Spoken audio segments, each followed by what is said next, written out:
Just a moment ago I had the vacuum cleaner set here thinking that would take any of the debris that was blown out. Boy, was I wrong. So this is all nice and cleaned up now. This is running on low. Got a lot of dust up here to clean off right now, but other than that, yeah, this is definitely the stronger one of the two. And hooking these back up with the shorter cable should improve the air capacity overall and make it easier to clean the hoses.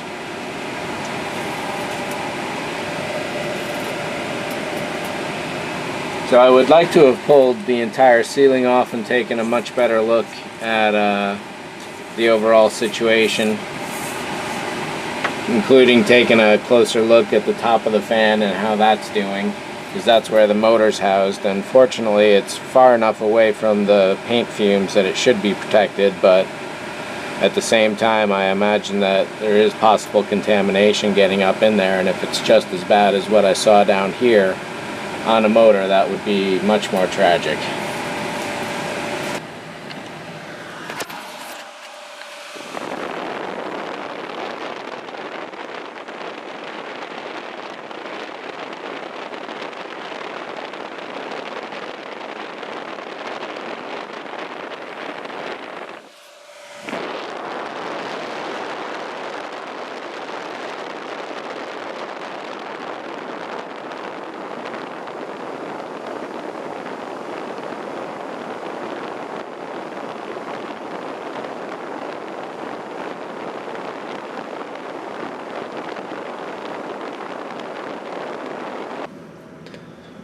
And so a quick note on the paint booth here. I finally found a use after having this for years and years. This aluminum tape. I still have a good amount left, but I used it to seal in a sheet of this, which was cut to just under 3 inches or so. And roughly with the scissors, I might add, which is why this is all cracked up. There's triple layers of tape on the bottom. I should do a second layer on the top just to make sure. And there we go. Eventually I may make a sectional here to contain these, but for the moment that's definitely good enough. This is essentially trash.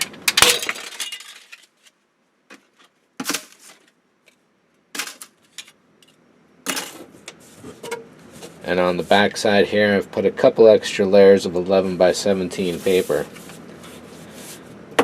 Considering that I'm using rubber cement, it actually makes it somewhat waterproof, so I'm not actually too worried about anything getting through here. Now that I've added so many layers, that should help out as well.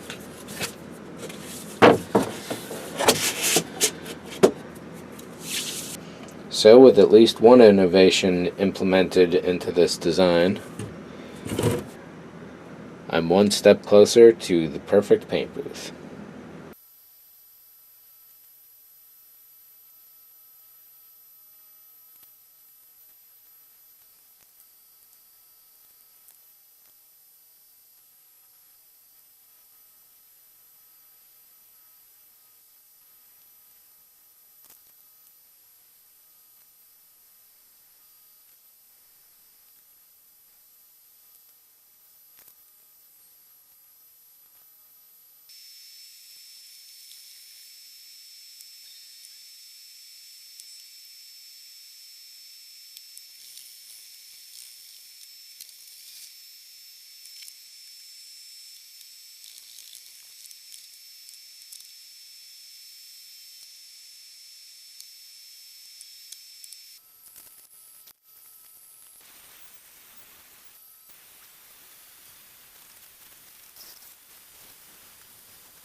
And I'm very happy to introduce the latest paint booth upgrade. I don't know the version number we're on now, but I'll look it up later. Features include side walls here to protect dust and debris from getting over into an isolated compartment. And over here, water in a bucket for sanding, a gauntlet for spray painting, and some rags. All this is basically going to stay open for the moment. I needed a small compartment for the airbrush, and that's some excess filter for the roof, which I don't know where else to store at the moment. Rather than going with the heavy plexiglass with the frosted look, I'm going to try basic saran wrap this time. It should be just a little brighter right now, but there's no way to really tell offhand. The pegboard walls have proved themselves to be absolutely phenomenally useful for drying parts. The floors, not as much. That's why I've sealed off the back sides with all this paper. 2 layers of standard copy paper. Because I attached it with rubber cement to the back, that means it's essentially going to be waterproof, and any spills that do get in here shouldn't have too much an effect. That's why I've given it 2 layers of paper, and in some cases there's even 3 overlapping. And back platform is screwed down because I don't really need access to that far corner. In the farthest corner right here are simply some more filters, and of course the extra pegs, which is why I need this area to be relatively open. And then up here again, it's 2 layers of paper with overlapping on a 3rd sheet in some places. This hook used to be over in the center. Now it's centered to this.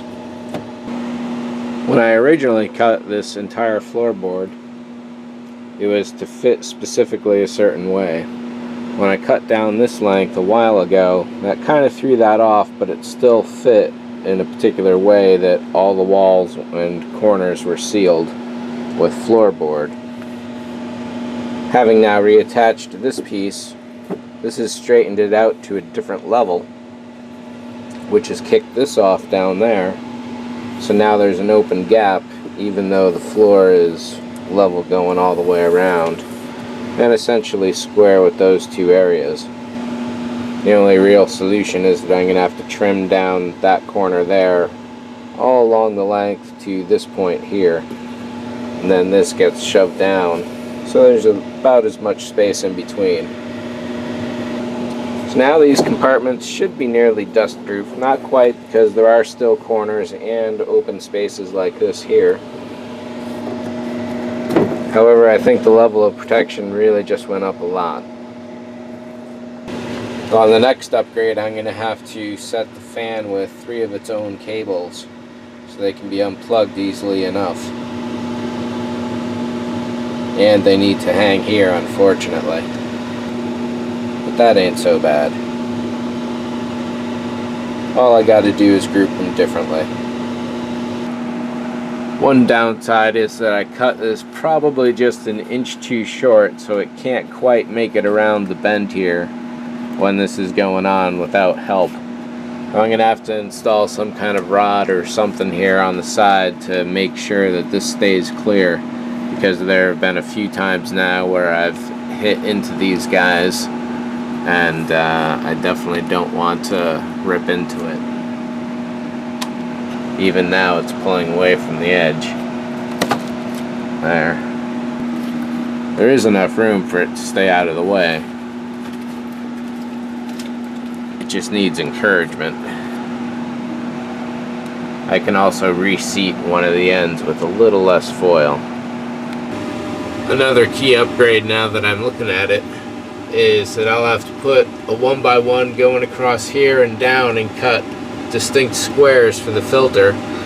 That will keep any air from traveling around inside on the or any pulling air on the inside around the LEDs above this plastic rather than down here in the booth where it's really needed most. There is still air circulation going on up there. However, getting the most bang out of that filter is definitely key. Looks like I'll have to go with like a 2x2 or 2 1x1s or a 1x2, or we'll see. And one last innovation for this upgrade, this convenient containment rail here, holding back the ductwork. And now for its first test.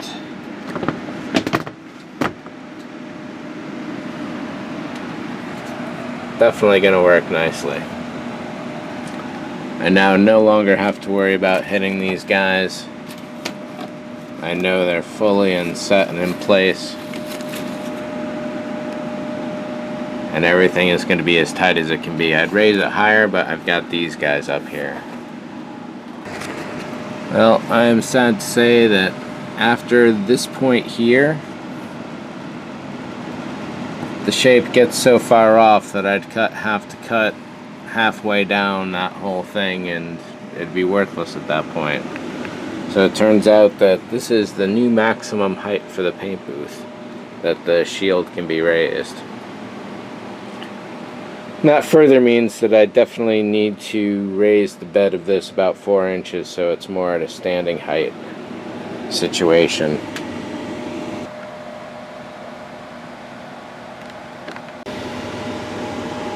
And I'm already back into it.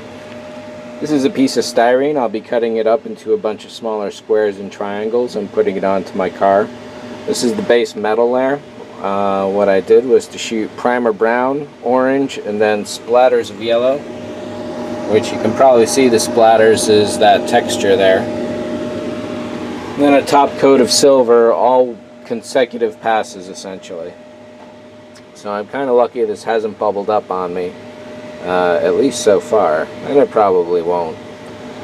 So it's about 3 o'clock now. Later tonight, if not tomorrow, I'll be sanding this down and then hitting it with alternating whites and blacks to build up a gray.